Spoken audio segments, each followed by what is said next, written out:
Hey everyone, Clay from Brooklyn, football with the fellas. It's all about Big Blue, here with a post-draft NFC East report. Okay, so the 2025 NFL draft is in the books.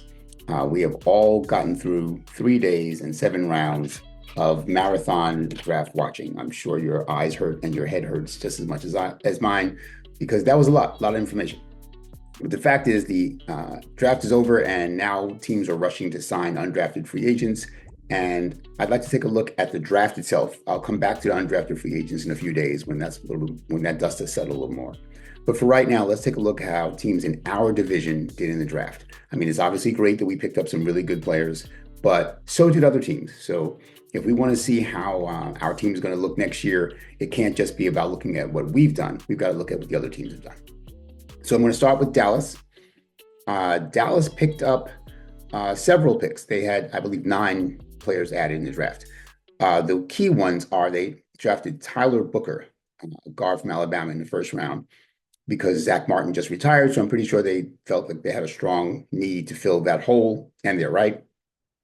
I'm not in love with Tyler Booker as much as a lot of people are. I think he's going to be a solid pro, but I don't think he's going to be a really good pro. So honestly, I get why they took him, but I'm not scared of him.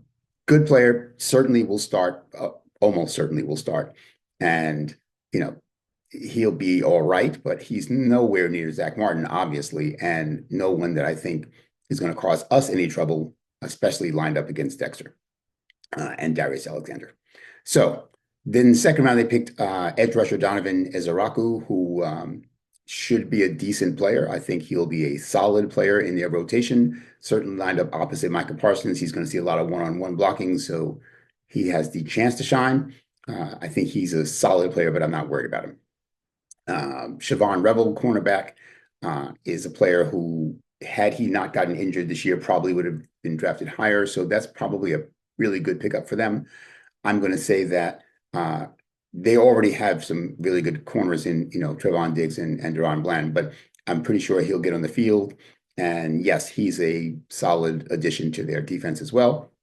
And the rest of the guys, Jaden Blue, running back, Shamar James, linebacker, Yanni Cornelius, offensive lineman, tackle / guard, Jay Toya, defensive tackle, who I've honestly never heard of, and Phil Maffa, running back, I never heard of, and Tommy Aking-Besote, a defensive tackle I never heard of. Actually, I think I have heard of him out of Maryland, but not very much about him. Don't look like people that will move the needle. Obviously, you never know, but I'm not expecting any of them to be significant contributors or anyone we have to worry about.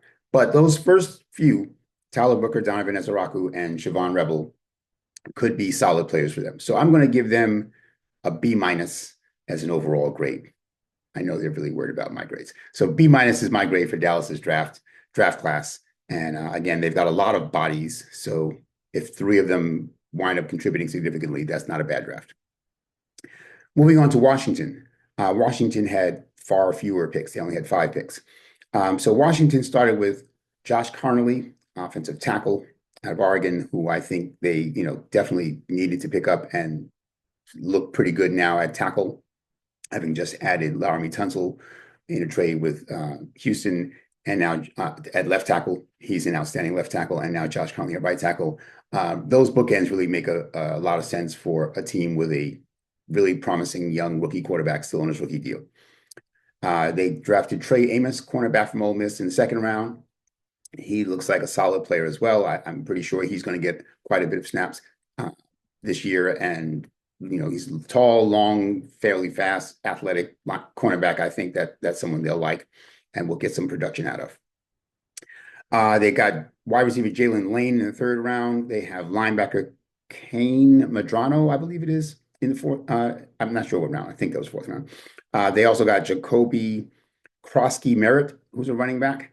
I don't know anything about those last 2, Kane Madrano and Jacoby Krosky-Merritt, so I can't comment on them. I'll just say that I've done a lot of research on the draft, and I have not heard of either of them. I know Kane Madrano is very fast. I don't know very much at all about Jacoby Krosky-Merritt. So I can't, say that they're going to be good, but I'm not worried about them. Jalen Lane is a decent looking prospect at wide receiver. And so he's fast. He's going to line up opposite scary Terry McLaurin, so I guess he's not going to be covered by CB1s very often. So maybe he has a chance of being productive, but I'm less worried about him. I'm more concerned with Josh Connolly and Trey Amos, who I think are both going to be solid players. So I'm giving them a C overall. They only have 5 picks, and that's, like I said, only 2 of them who I think are going to make a significant contribution. That doesn't seem like a huge haul for them. Now, finally, to the defending world champion, God, that's annoying to say, Eagles, who had a ton of picks and who also already have a great roster and didn't have a lot of holes. So what did they do? They added probably the best inside linebacker in the draft in Jihad Campbell in the first round.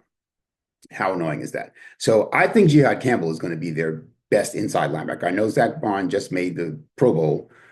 I think Jihad Campbell's better than him. He's certainly going to be better than Nakobe Dean. Yes, and I mean certainly. I think he's going to be a beast in the inside, and that really makes me nervous and upset that they got Jihad Campbell. They got safety Andrew McCouber in the second round, who I think is going to be a solid player as well, having just lost a lot of players in their defensive backfield. They lost Darius Slay, they lost James Bradbury, they lost Chauncey Gardner-Johnson. So they needed some depth, not even depth, but starters in the secondary. Yes, they just added Quinyon Mitchell and Cooper DeJean last year, and they're going to be very good for a long time. But and yes, they still have Reed Blankenship at safety, but Andrew McCouber, I think, is going to start for them and be a significant player for them, and that's unfortunate as well. They picked up defensive tackle Ty Robinson, big, athletic, strong. He'll be in the rotation with other big, athletic, strong. Oh, and fast. I think he was the fastest defensive lineman in the combine this year, ran like a 4.8, 5.40 or something. So just like Jordan Davis and Jalen Carter, he's huge and athletic. That's just what we need, right? They got Mac McWilliams, cornerback, Smile Munden, linebacker, Drew Kendall at center, Kyle McCord at quarterback, Miles Hinton at offensive tackle, Cam Williams at offensive tackle, and Antoine Powell-Ryland off the edge was the rest of their draft. So again, a lot of bodies. Cam Williams, I'm surprised he fell that far to the 7th round.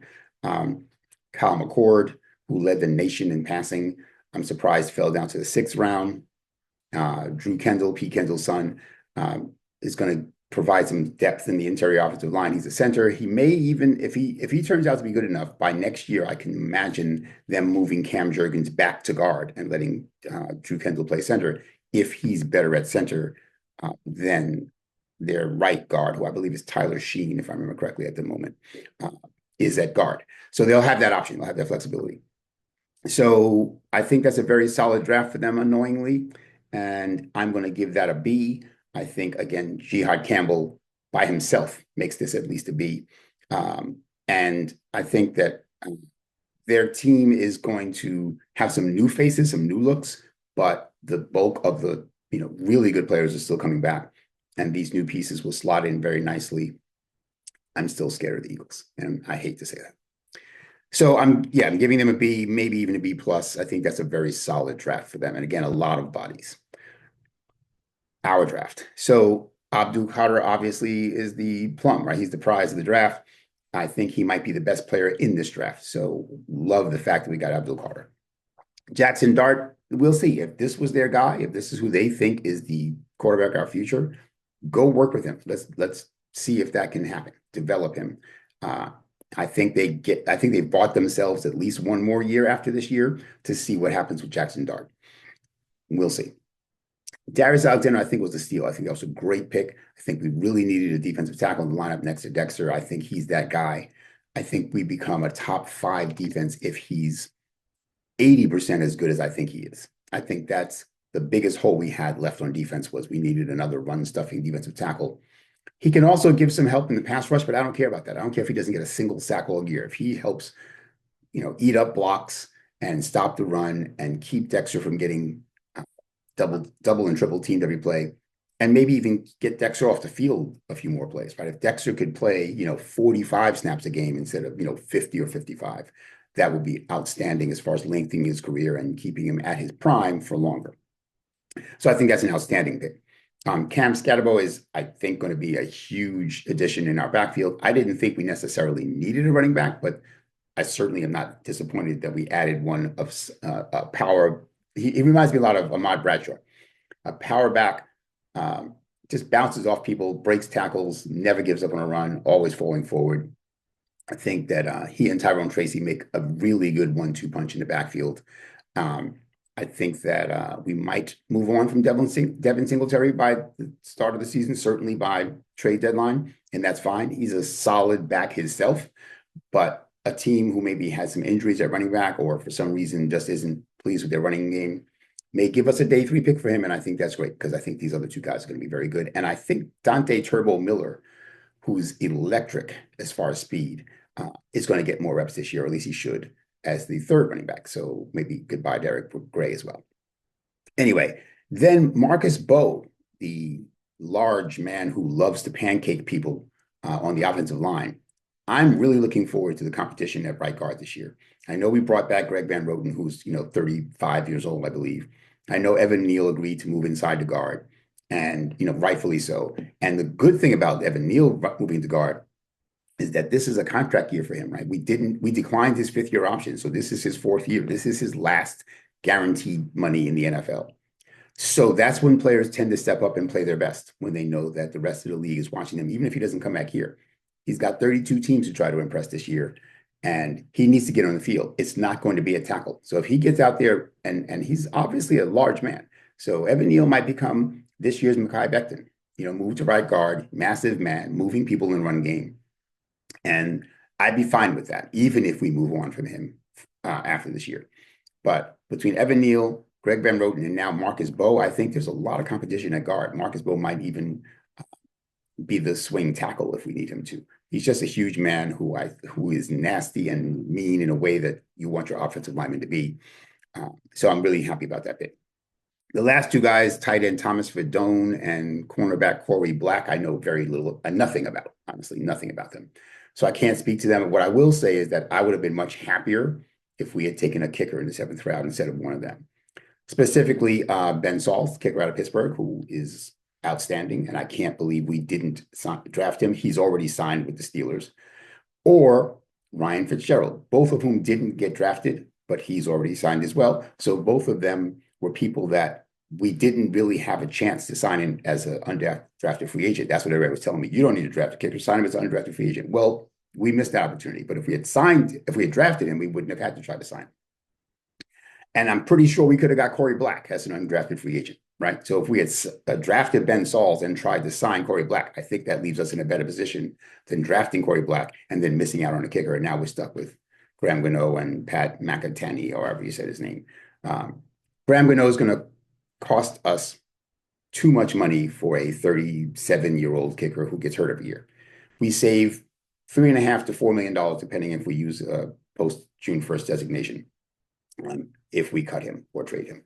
So I want to get rid of and move on from Graham Gano. We're not going to the Super Bowl this year anyway. We don't have to have a really good ancient kicker, but we missed an opportunity to draft a really good, young, inexpensive kicker, and that makes me annoyed. But overall, I'm giving our draft an A-. Love Abdul Carter. Am keeping an open mind about Jackson Dart. Love Darius Alexander. Love Cam Scatterbo.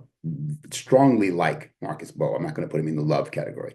The other four I like significantly better than him, but I think he's going to be solid. So I think that's a really good draft. And, following up on last year's draft, which was a very solid draft. So I'm happy about the youth movement on this team. I know I have not been the biggest Joe Shane fan, to put it mildly. In fact, he's gotten on my nerves many times, starting with, and most importantly, the utter failure with Saquon. But he knocked it out of the park this year. So props where props are due. I give blame when it's due. I give credit when it's due. So that's my NFC East report. Again, I think that we had the best draft. Not again, I didn't say that yet, but grade-wise, you heard me say what the grades were. I think we had the best draft. I think Philly had the second best draft. And I think Washington and Dallas had okay drafts. And I think that it's important that we not get over hyped about our draft, but know that we did better adding young players than anyone in our division. So again, Clay from Brooklyn, football with the fellas, all about Big Blue. Love to hear what you think. Please drop us a comment, a like, a share, and a subscribe. And I'm out.